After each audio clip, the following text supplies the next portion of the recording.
اعوذ باللہ من الشیطان الرجیم بسم اللہ الرحمن الرحیم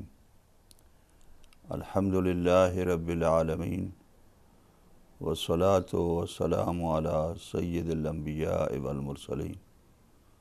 وعلی آلہ الطیبین الطاہرین المعصومین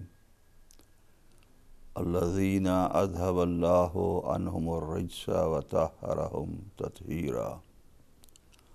اللہم صلی علی محمد و آل محمد۔ ناظرین کرام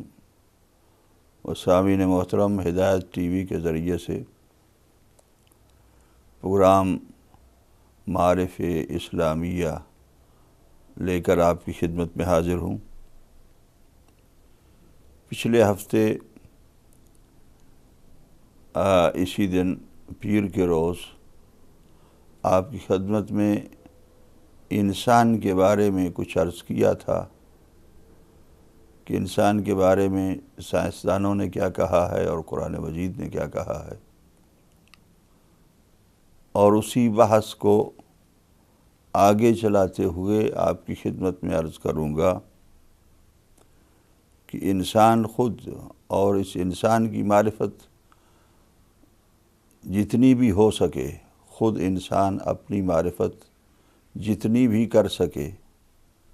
اتنا ہی اس کے لیے بہتر ہے، اس لیے کہ اس کے پیدا کرنے والے کی معرفت بھی وہ اسی توسط سے اور اسی ذریعے سے زیادہ بہتر کر سکے گا۔ انسان کے دو پہلو آپ کی خدمت میں عرض کیے تھے۔ ایک، انسان کی زندگی و حیات، جس حیات کو حیات حیوانی کہا جاتا ہے، اور ایک انسان کی وہ زندگی جس زندگی کو حیات روحانی کہا جاتا ہے۔ علماء علم الاخلاق نے اور علماء دین و دنیا نے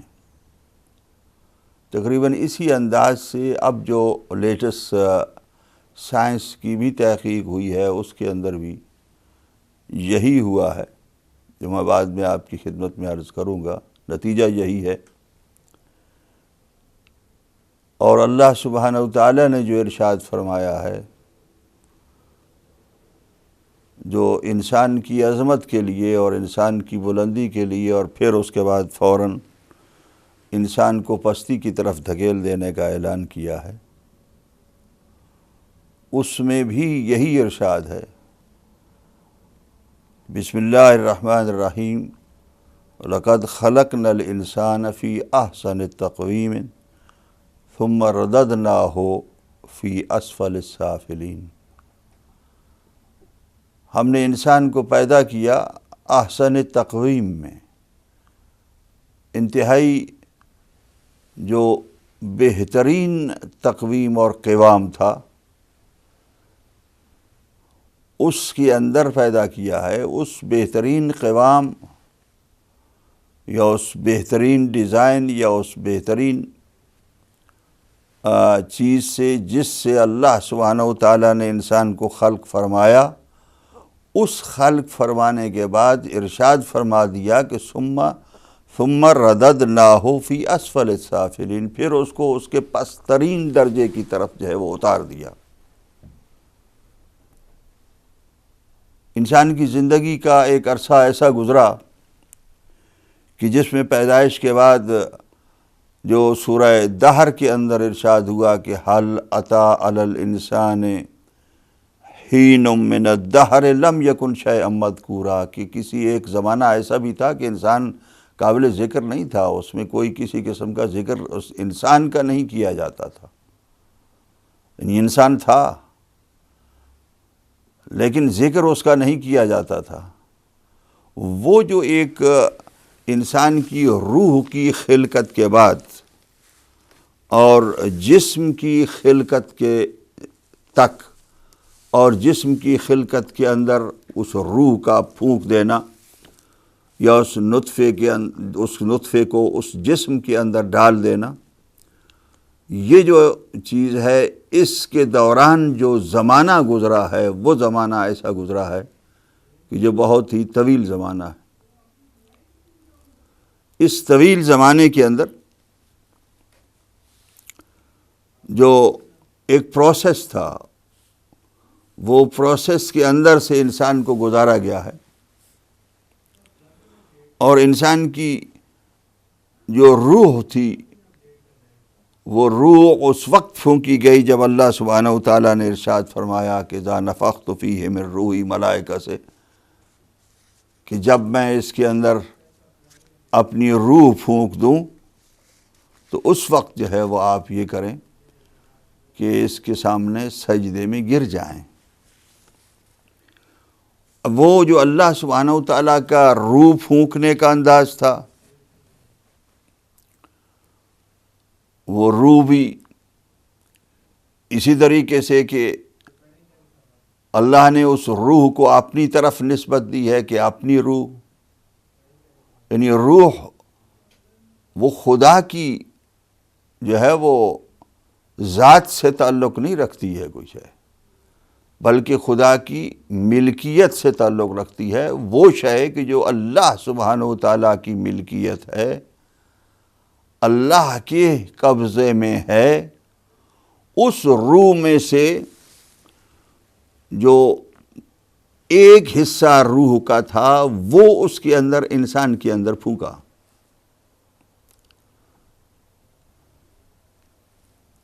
جیسا کہ دوسرے مقامات پر جو ہے ملائکہ کے ساتھ بھی کہ ملائکہ اور روح نازل ہوتی ہے، تو وہ روح جو انسان کے اندر پھونکی گئی ہے اس کے علاوہ بھی روح ہے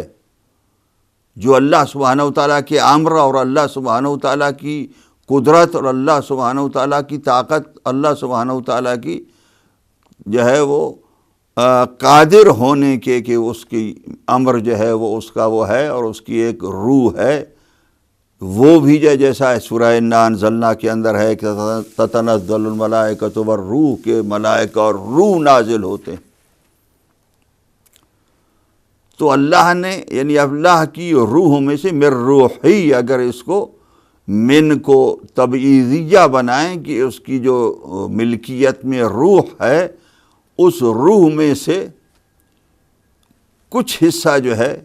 وہ اللہ سبحانہ و تعالیٰ نے حضرت آدم کے جسم کے اندر، حضرت آدم کی باڈی کے اندر پھونکا، تو اس کے بعد اس کے اندر وہ روح، جس روح کو آپ یعنی اگر یہ کہیں کہ اللہ کسی شے کو اپنی طرف نسبت دے رہے ہیں تو اللہ نور السماوات والارض، زمین و آسمان کا نور ہے، یا وہ کہ جب وہ ارشاد رسول اکرم خود ارشاد فرماتے ہیں کہ اول ما خلق اللہ نوری یا روحی، تو اس کا مطلب یہی ہوتا ہے کہ اس روح کو نور کے معنی میں لیا جاتا ہے۔ اس حوالے سے اگر اس روح کا تجزیہ کیا جائے، یعنی ظاہر ہے کہ اس کا علم کسی کو نہیں ہے، لیکن یقیناً وہ اللہ کے نور میں سے، اللہ کے انوار میں سے ایک نور ہے، اللہ کی طاقتوں میں سے ایک طاقت ہے، اللہ کی قدرتوں میں سے ایک قدرت ہے کہ جس قدرت کو وہ ملائکہ کے ساتھ بھی بعد میں جو ہے وہ انبیاء علیہ الصلوۃ والسلام پر نازل ہونے کے لیے ارشاد فرماتے ہیں، جیسا کہ سورہ النحل کے اندر ہے، بسم اللہ الرحمن الرحیم، ينزل الملائکۃ بالروح من امرہ، کہ وہ اللہ سبحانہ و تعالی ملائکہ کو نازل کرتے ہیں روح کے ساتھ اپنے امر کے، اپنے امر میں سے کہ جو اس کے امر میں سے ہے روح، اس امر میں سے اس روح کو جو ہے وہ نازل فرماتے ہیں الا من یشاء من عبادہ، ان لوگوں پر کہ جن لوگوں کو وہ بندوں میں سے چاہتے ہیں۔ تو اس کا مطلب یہ ہے کہ روح جو ہے وہ انسان کے اوپر، جو انسان کے اندر جو ہے اس کو نفخ کیا گیا ہے، اس کو جو ہے بلو کیا گیا ہے، اس کو پھونکا گیا ہے، تو وہ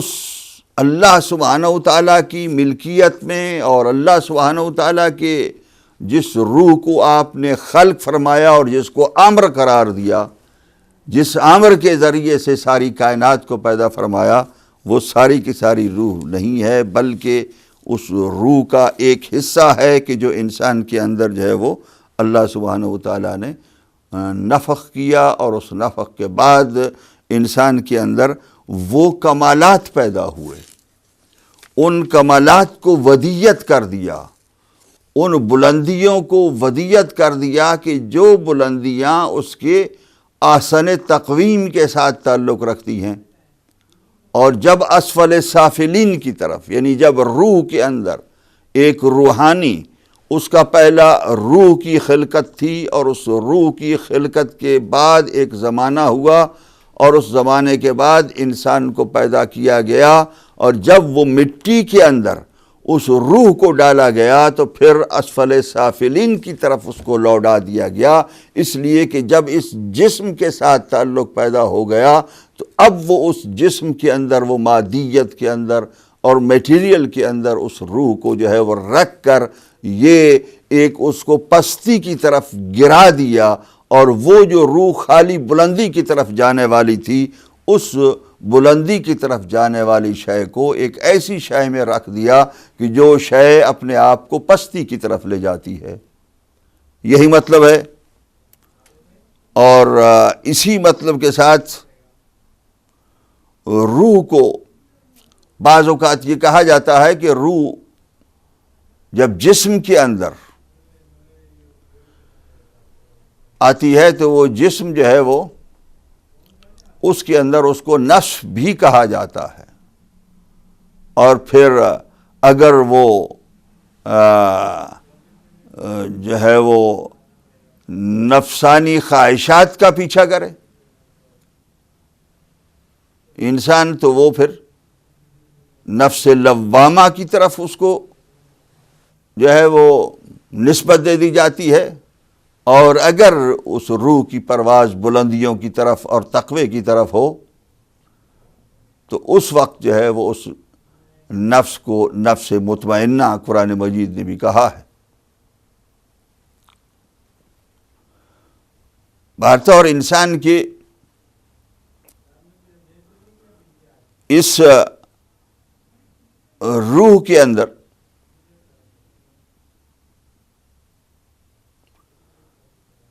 جو انسان کے جسم سے جب جدا ہو جاتی، بعض علماء نے یہ کہا ہے کہ یہ روح کا برزخ ہے جو انسان کے نفس کے پیدا ہونے سے پہلے ہے۔ انسان جب پیدا ہوتا ہے تو پیدا ہونے سے پہلے وہ روح کا ایک برزخ کا رہ جاتا ہے جو ولادت سے اور پہلے ہوتا ہے انسان کے، اور جو موت کے بعد ہوتا ہے وہ بھی وہ برزخ ہے جو قبر کا برزخ ہے، وہ پھر اس کے اندر جزا و سزا ہوتی ہے، اور موت جو ہے وہ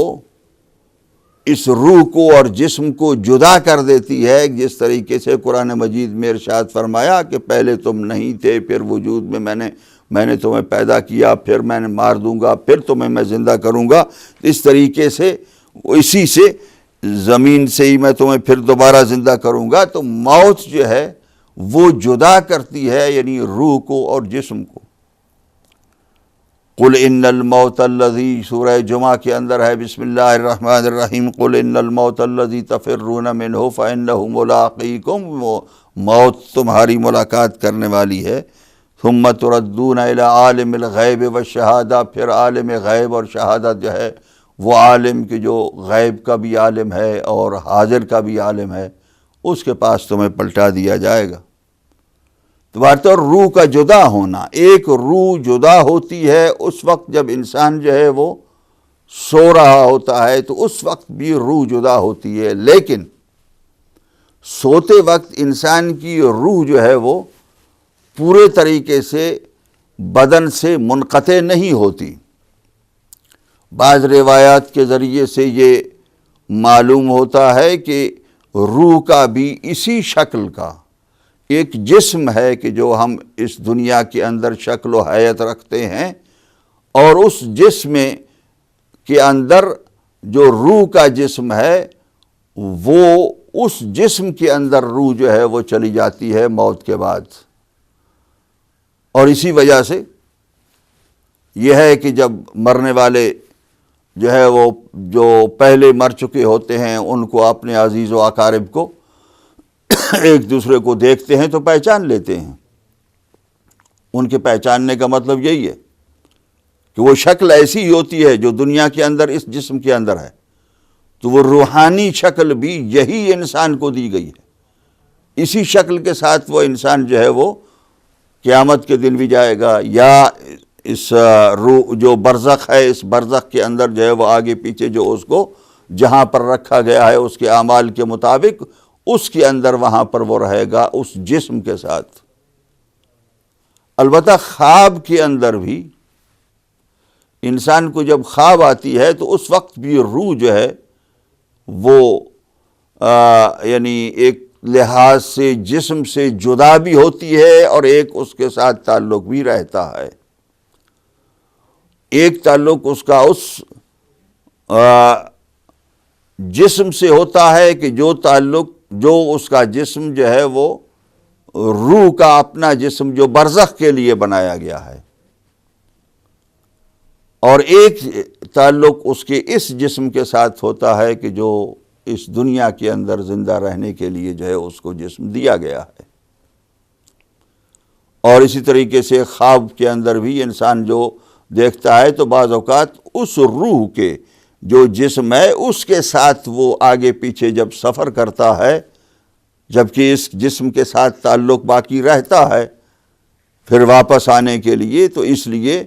وہ جو سفر طے کرتا ہے تو اس سفر کے اندر انسان کو جب خواب آتے ہیں تو وہ خواب بہت سے خواب، بلکہ سائنٹسٹ تو یہ کہتے ہیں کہ سارے خواب سچے ہوتے ہیں. انسان البتہ سچا جو ہے وہ یعنی وہ سمجھتا نہیں ہے، الا ان کے بعض اوقات جو ہے وہ انسان بہت ہی جو ہے وہ ذہنیت جو ہے اس کی ایسی ہو کہ جس ذہنیت کے ساتھ جو ہے وہ ہمیشہ گندگی میں رہنے والا ہو، تو اس وقت جو ہے وہ شاید شیطان اس کو غلط قسم کی اور گندے قسم کے جو ہے وہ خواب جو ہے وہ دکھا دے. لیکن اکثر خواب جو ہیں وہ سچے ہوتے ہیں. ان خوابوں کے علم کے اوپر ایک کرنل ڈیون تھے، انہوں نے ریسرچ گروپ بنایا 1925 میں،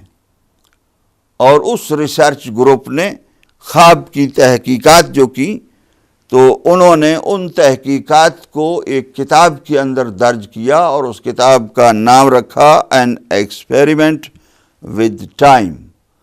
اب وہ جو ایکسپیریمنٹ ود ٹائم تھا ان کا، بہت سے دوسرے ایڈیشن بھی جو ہے وہ چھپ چکے ہیں کئی، اور دوسرے ایڈیشن میں وہ لکھتے ہیں کہ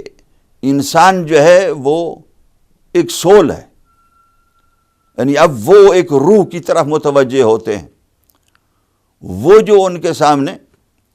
یعنی اس کتاب کے اندر کم از کم انہوں نے 20 اپنے خواب لکھے کہ وہ 20 خواب وہ تھے. وہ کسی موقع پر کرنل ڈیون جو ہے وہ وہاں سوڈان کے اندر کوئی ڈیوٹی دے رہے تھے، تو اس وقت جو ہے وہ سوڈان کے اندر نیوز پیپر جو ہے وہ 3-4 دن کے بعد جو ہے وہاں پر پہنچتا تھا. تو اس حوالے سے جو 3-4 دن بعد نیوز پیپر پہنچ رہا تھا اس میں جو بعض خبریں آئیں وہ اس سے پہلے 3 دن پہلے خواب میں دیکھ چکے تھے، اور وہ بالکل بھی عینی وہی خبریں تھیں کہ جو وہ خواب میں دیکھ چکے تھے. کرنل ڈیون کہتے ہیں کہ یہ جو میں نے دیکھا کہ 20 جس کے قسم کے خواب جو ہیں وہ ایسے تھے کہ جو میں نے دیکھے، اور مستقبل کی چیزیں جو تھیں وہ مجھے نظر آ رہی تھیں. تو اس کی ساری ریسرچ کے اندر انہوں نے یہ اپنی کتاب کے دوسرے ایڈیشن کے مقدمے میں اور دیباچے کے اندر لکھا کہ انسان جو ہے وہ یہ جو جسم نظر آتا ہے یہ نہیں ہے، بلکہ انسان ایک سول ہے، اور انسان ایک سول اور نفس ہے کہ وہ وقت کے مستقبل میں جا کر، یعنی ان کے جو لکھا ہوا اس کا ٹرانسلیشن آپ کی خدمت میں عرض کر رہا ہوں کہ وہ فیوچر میں جا کر وہاں کے واقعات یعنی فیوچر کے واقعات نہ صرف دیکھ سکتا ہے بلکہ ان کا رخ موڑنے کی صلاحیت بھی رکھتا ہے، یعنی وہ صلاحیت بھی اس کے اندر ہوتی ہے۔ تو موت جو ہے وہ خود کہتے ہیں کہ موت اس روح یا نفس یا سول، جس کو وہ سول لکھ رہے ہیں، موت اس کا کچھ نہیں بگاڑ سکتی۔ دماغ ایک ایسا ٹول ہے، ایک ایسا آلہ ہے کہ جس سے یہ کام لیتی ہے۔ نفس اور موت جو ہیں وہ نفس اور روح جو ہے ان کو کبھی بھی موت نہیں آتی، اور وہ بعد میں بھی مرنے کے بعد بھی جو ہے وہ زندہ رہتے ہیں۔ اب اس طریقے سے انہوں نے دوسرے بھی واقعات جو ہیں وہ جمع کیے، جو مختلف لوگوں کے خواب تھے، اور مستقبل کی جو ہے وہ چیزیں ان کے سامنے جب چند دنوں کے بعد آتی تھیں تو وہ اس کو وہ سمجھتے تھے کہ یہ واقعہ تو ہم نے خواب میں دیکھا ہے۔ مطلب یہ ہے کہ انسان کی روح جو ہے وہ جب جسم سے سوتے ہوئے بھی جدا ہوتی ہے تو جدا ہوتے وقت اس کا ایک سفر ہوتا ہے اپنے جسم کے ساتھ، کہ وہ جسم کی جو جسم اس کے ساتھ ہمیشہ انسان کے ساتھ رہتا ہے، ایک حیولہ جس کو جسم مثالی انسان کا کہا جاتا ہے، اور اس کے اندر روح جو ہے جب جاتی ہے اس کے ساتھ تعلق ہوتا ہے، تو وہاں پر وہ پھر روح سفر کرتے ہوئے جو مستقبل کی باتیں ہوتی ہیں وہ بھی دیکھ لیتی ہے، یعنی فیوچر کے اندر جانے کی بات ہے۔ البتہ فرق یہ ہے کہ یہ ان کو جو فیوچر کے اندر مثلا وہ یہ کہتا ہے کہ فلاں موقع پر میں نے دیکھا کہ فلاں جگہ پر فرانس کے اندر آگ لگ گئی، اور اس کے بعد چند دنوں کے بعد جو ہے وہ آگ لگ گئی تھی، لیکن اس کو اگر اس کا یقین ہوتا کہ یہ آگ لگ جانے والی ہے، یقیناً یہ ٹرائی کرتے اور کوشش کی جاتی کہ وہ آگ کے بجھانے کا کوئی نہ کوئی بندوبست کیا جاتا کہ فلاں موقع پر آگ لگنے والی ہے، لیکن نہیں کر سکا، اس لیے کہ وہ ایک دوسرا علم ہے کہ جو صرف اور صرف اللہ سبحانہ وتعالیٰ کو ہے، اور یقین بھی اسی کو ہے، اور وہی جس کو ڈائریکٹ دیتا ہے اس کو وہ جو یقینی علم ہوتا ہے، اس یقینی علم سے بھی وہ جو فیوچر کے اندر چیزیں ہونے والی ہیں ان کا مداوا نہیں کرتے جن کو فیوچر کا علم ہوتا ہے، بلکہ وہ اس علم کو اپنے پاس رکھتے ہیں تاکہ وہ اس انسانی زندگی کے اندر رہیں کہ جو انسانی زندگی اللہ سبحانہ وتعالیٰ نے